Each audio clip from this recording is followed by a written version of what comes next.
Baik, semuanya. Assalamualaikum warahmatullahi wabarakatuh. Salam dan bahagia. Perkenalkan nama Ibu dan aku Suma Nurani. Bagaimana kabarnya hari ini? Masih semangat kan? Ya, selalu semangat ya untuk kita belajar bersama-sama.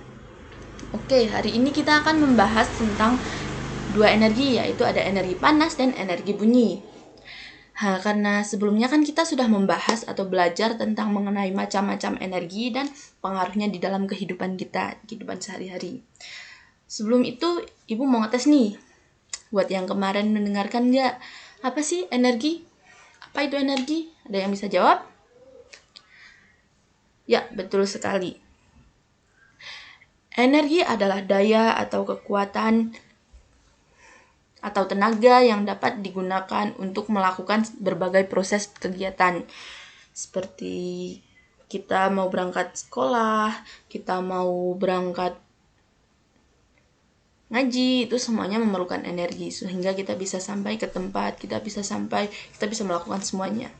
Oke, lanjut lagi ke pembahasan, yaitu ada energi panas dan energi bunyi. Yang pertama, itu kita akan membahas tentang energi panas. Energi panas adalah salah satu bentuk energi yang didapatkan dari kerak bumi dan berbagai sumber lainnya yang dapat menghasilkan panas.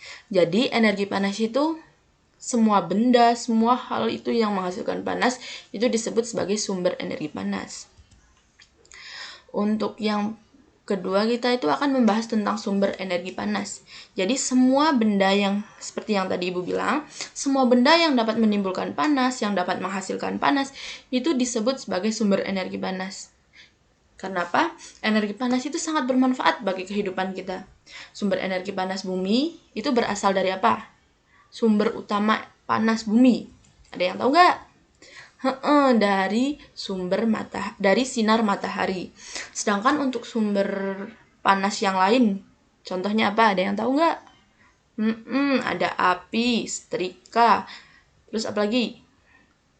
Ya, alat-alat listrik lainnya yang bisa menghasilkan panas dan banyak-banyak benda lagi yang dapat menghasilkan panas itu bisa disebut sebagai sumber energi panas. Selanjutnya adalah tentang perpindahan energi panas. Jadi, energi panas ini dapat berpindah melalui 3 cara, yaitu konduksi, konveksi, dan radiasi. Coba teman-teman ulangi. Ya, betul. Ada konduksi, konveksi, dan radiasi. Ibu akan membacakan tentang pengertian-pengertiannya.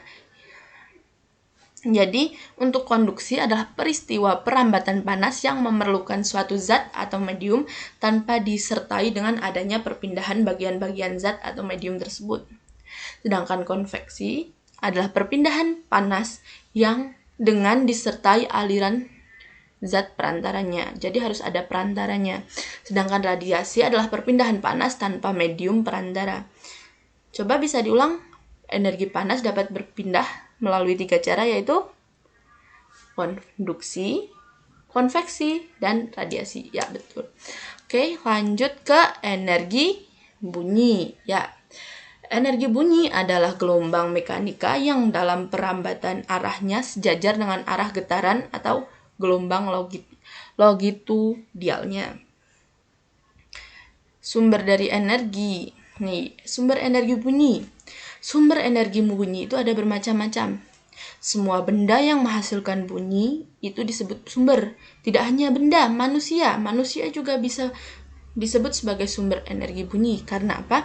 Ketika kita mengeluarkan suara, otomatis semua manusia itu memiliki pita suara. Sehingga kita mau ngomong, pita suara itu bekerja. Nah, dari pita suara yang bekerja itu ada getaran di tenggorokan sehingga kita mengeluarkan suara. Selain itu ada alat-alat musik, berbagai macam alat musik, berbagai jenis alat musik, semua alat musik itu disebut sebagai sumber suara. Contohnya gitar, capai. Itu mereka menghasilkan bunyi dengan cara dipetik. Seruling, trompet, itu ditiup biar dia bisa menghasilkan bunyi. Gendang, drum, dan lain-lain itu yang dipukul, ketika dia dipukul dan menghasilkan bunyi itu disebut sebagai sumber bunyi, dan banyak lagi. Terus yang kedua ada perambatan bunyi. Ini perambatan bunyi itu ada 3.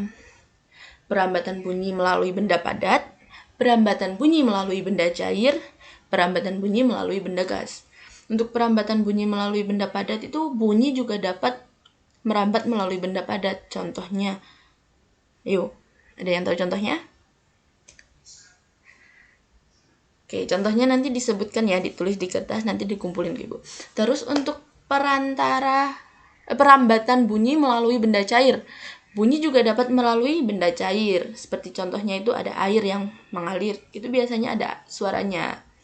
Terus untuk perambatan bunyi melalui gas. Udara itu juga disebut benda gas ya. Jadi seperti yang tadi, ketika kita ngobrol, Ibu menyampaikan materi, itu menghasilkan suara sehingga bisa disebut sebagai perambatan bunyi melalui gas atau udara. Karena suara Ibu masuk ke telinga kalian melalui udara, kan nggak kelihatan kan? Oke, lanjut. Bunyi tidak dapat merambat di ruang hampa. Bisa kita ambil contohnya, sebuah bel listrik yang diletakkan di dalam wadah yang hampa udara. Jika dibunyikan, bunyi bel dapat kita dengar. Jadi kalau hampa udara itu belnya dapat berbunyi. Namun jika udara di dalam wadah itu kita keluarkan, maka bunyi belnya tidak akan terdengar walaupun bel itu akan dibunyikan terus-menerus.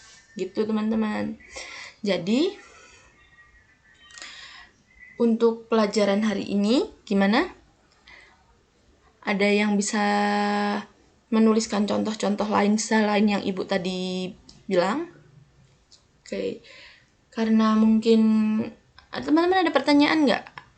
Kalau ada pertanyaan silahkan ditanyakan. Kalau tidak ada, mungkin Ibu cukupkan sampai di sini. Terima kasih dan jangan lupa belajar, dipelajari.